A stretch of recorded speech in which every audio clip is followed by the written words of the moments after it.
Hey yo, everyone, meet the 450 NK.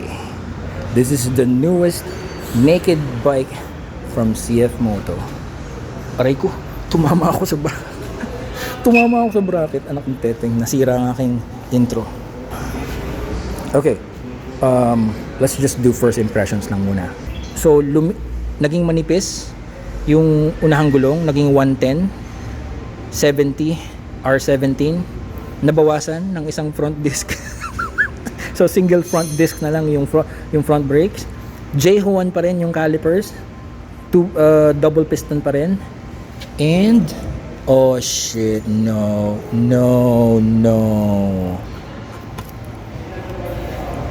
Okay, akala ko hindi steel braided brake lines. I will be very disappointed. Pero steel braided brake lines. Nice. ABS pa rin, of course. And then we have the new motor layout na-inspire ng technology ng KTM. So tingnan natin to. Wala tayong pakialam sa mga fairings, wala tayong pakialam sa forma, basta ganyan ang itsura niyan. Tapos ang usapan. So we have kamukha to ng mga makina ng KTM. Yun, buti naman nasa labas na ang rear brake reservoir, brake fluid reservoir. Tapos ayun, buti na lang at hindi na masyadong malaki yung kanyang rear set foot guard. Yun nga lang. Teka, removable ba to? Ayun, very good. Pwedeng tanggalin yung passenger foot peg. Ang problema mo, dun din nakakabit yung hanger ng muffler, pero syempre, papalitan mo na lang yan ng underbelly exhaust. Kasi nandito na yung catalytic converter niya. Ito yung dalawang headers. Meron pa rin siyang tigisang oxygen sensor. Tapos pagbaba dito, catalytic converter. I'm expecting na meron siyang O2 sensor din dito. Downstream oxygen sensor, wala. So this is Euro 5, Euro 4 or something. Maybe. Okay, clutch cable lang dito. The swing arm pivot is a little bit lower. So disregard natin yung muffler kasi mawawala to. So mag-underbelly exhaust tayo. Tatanggalin natin yung passenger foot pegs. Kung magsalita ako, parang bibilhin ko yun. Okay, and naging manipis rin yung rear tire. So ngayon tayo ay meron ng 150 tire. But it's the same thing. J1. Hindi siya J1. Hindi J1 yung rear caliper. In-house ng CF Moto yung kanyang rear caliper. Why? Okay, this one. Ito yung isa sa mga nakita kong issue na pinoint out ni Adobo Moto.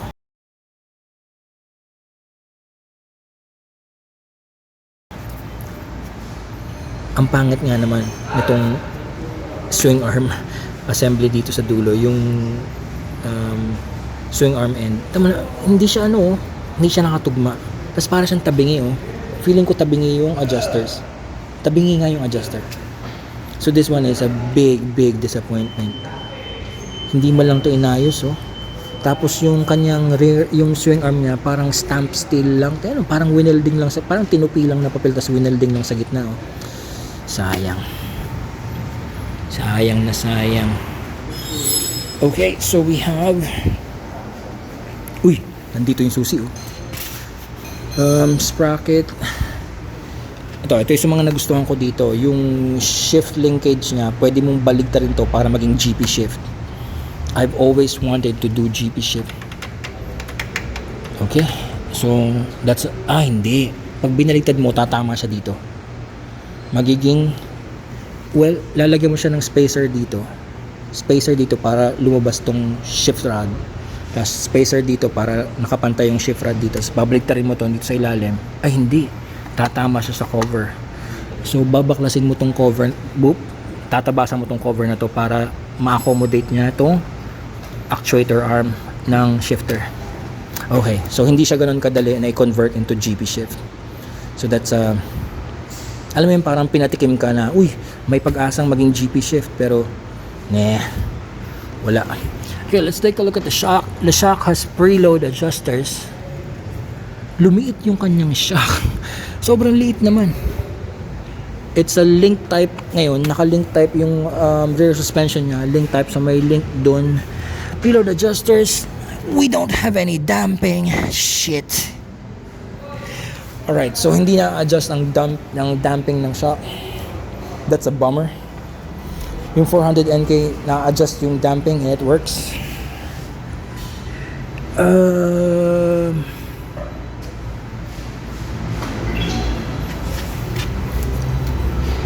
Sa ngayon, nandito na yung pinch bolts nasa kaliwa. We have, what's this? Meron siyang ano? Ito, meron siyang, ano ito? Parang adjuster, hindi. Okay. May T-connection dito ang brakes. Okay, mas maganda to. Now, I don't think this is 41mm forks. I think this is 38mm forks. Parang yung sa Kawasaki ZX4RR. But these are KYB forks. KYB not adjustable, non-adjustable. Handlebar ergonomics, lumaki yung side mirror, stem niya. Oh, that's fine, that's okay. Controls are fine, they're okay. Iba na ngayon yung kanyang brake master. Uy, tingnan natin kung radial brake master cylinder to. Uy, hindi. Naka-coaxial pa rin siya. Naka-coaxial pa rin yung brake master cylinder niya. It's fine, it's okay. I'm not sure about this. Hindi ako masyadong fan ng ganito. But anyway, it's fine, it's okay. If it works. Headlights are fine. This is fine, it's fine. Wala naman akong pakialam sa looks. So whatever that is. Yan yung itsura niya. So ito yung sinasabi nila na bakit daw ganito yung grab handle dito. Dapat yung traditional na lang na strap dito. But anyway, that's their decision. So you can just hide it, tuck it under the seat. The tail section looks decent kasi hindi na siya katulad ng ibang tail section na very bulky. Yun nga lang, if you look at it, para talagang naging manipis yung motor. In every angle, naging manipis yung motor. Although, aesthetically yan, may mga air ducts or may mga kung ano-anong pa-effect dyan, pero hindi naman yan mapapakinabangan. The muffler, the factory muffler has two channels. Isang large and isang small channel. So it creates a different kind of sound.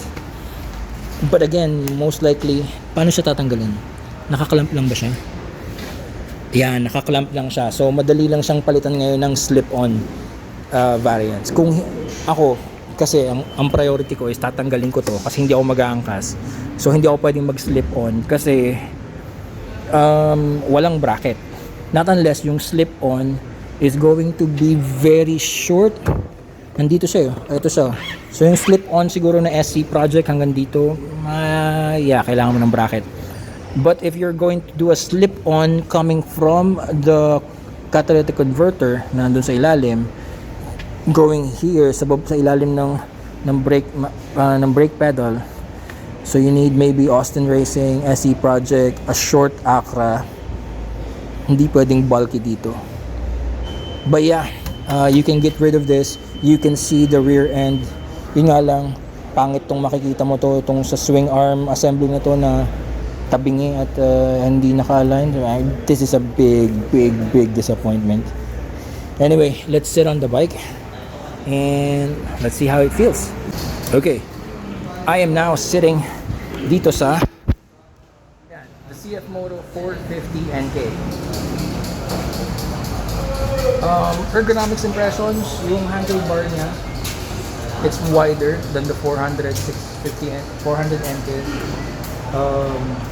It's wider and it's more open pauna. So this is more like a Street Fighter setup. Pero mas maganda sana kung mas mababa pa ng konti.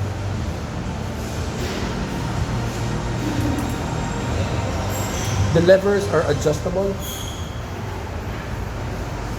Yeah, both levers are adjustable. Yung controls naman niya, they're the usual controls. It's fine. The display, it's fine. I'm not really particular with display and shit. Kasi basta nagdi-display yan, okay na yan. Yung pakiramdam ng tangke, naging manipis. Pero naging mahaba, patusok kasi yung mga fairings na yun. So nagkaroon siya ng parang nguso. Okay, so my inseam length is 32 inches kasama yung boots. And I'm flat foot.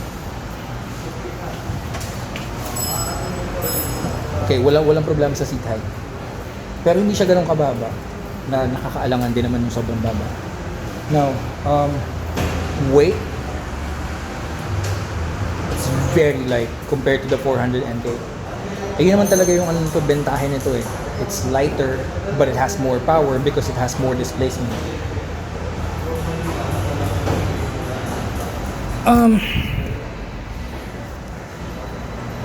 I don't know. I mean, there's really nothing special sitting on it right now. I mean, as I sit on it right now, I don't feel anything special. To be honest, it feels like a Duke 390.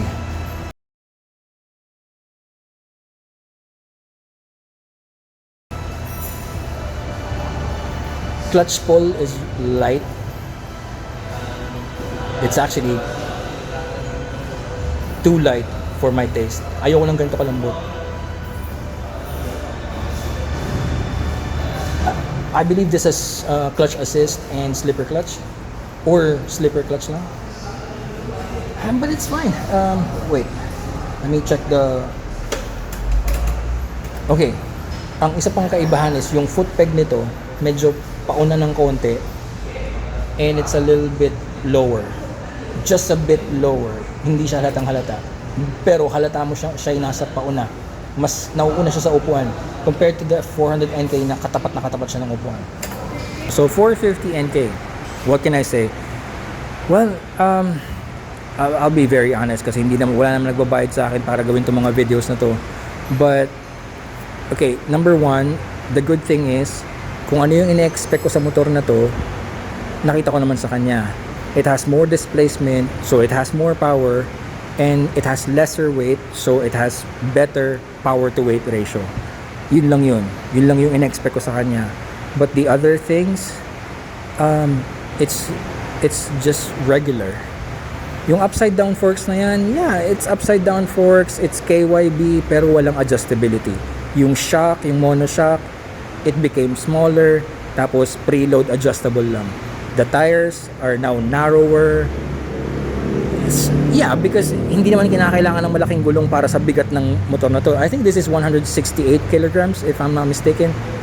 Yung shifter na akala ko is madali mo lang ma-shift, ma-convert into GP shifting, pero hindi pala. May mga trabahong kailangan gawin. The brakes are J1 brakes. Nawalan man tayo ng isang disc dito sa front, pero that's fine, that's okay, because this is gonna be enough to stop this bike because of its weight. And then yung ergonomics natin, yung handlebar, it's wide, it's flat, it's nice, it's open. But kung ako, mas gusto ko pa sanang mas mababa pa ng konti. The seat height, gusto ko sana mas mataas pa ng konti. And then other than that, it's just a regular 450 NK. There's really nothing special about it. I'm sorry, I have to be honest because wala naman nagbabayad sa akin para gawin to. And I'm here to appreciate the bike, and it is a good bike. It is a good bike to look at. It has good features, but for me, there's really nothing special about it. It's a Duke 390. Yun yung gusto kong puntuhin kasi merong lalabas na bagong Duke 390 that has higher displacement engine, and iba na yung kanyang suspension configuration. And I have a feeling na itong 450 NK at saka yung lalabas na Duke 390 has parang magjowa yun, na parang nag-collab to bring out this kind of bike. But yeah, I mean, there's really nothing. okay, there's really nothing special with the 450 NK, but there's really nothing wrong with it. Actually, there's a lot of good things in it na, yun nga, more displacement, more power, lesser weight, better power to weight ratio. That's it. Yun lang yung masasabi ko na the biggest point for this bike. But other than that, it's just a regular motorcycle. There's really nothing special about it. Will I buy it for the price? Not 270,000 pesos ata, I think. 270, 280,000 pesos. Will I buy it? Considering na meron na akong 400 NK, I don't think so. Kung wala pa akong 400 NK, at ngayon pa lang ako bibili ng motor, I might go for this because this is lighter, it has more power, it has better power to weight ratio. That's it. But now that I have the 400 NK, si Octavia, I don't think I will be tempted to buy this as another bike. Kung meron man akong bibiling another bike, it might be this guy. This is the CF Moto 800 NK. You're a good bike, but nothing really special, so it's okay. Kung meron magbibigay sa akin ng 450 NK, why not? Gagamitin ko. Pero kung bibilhin,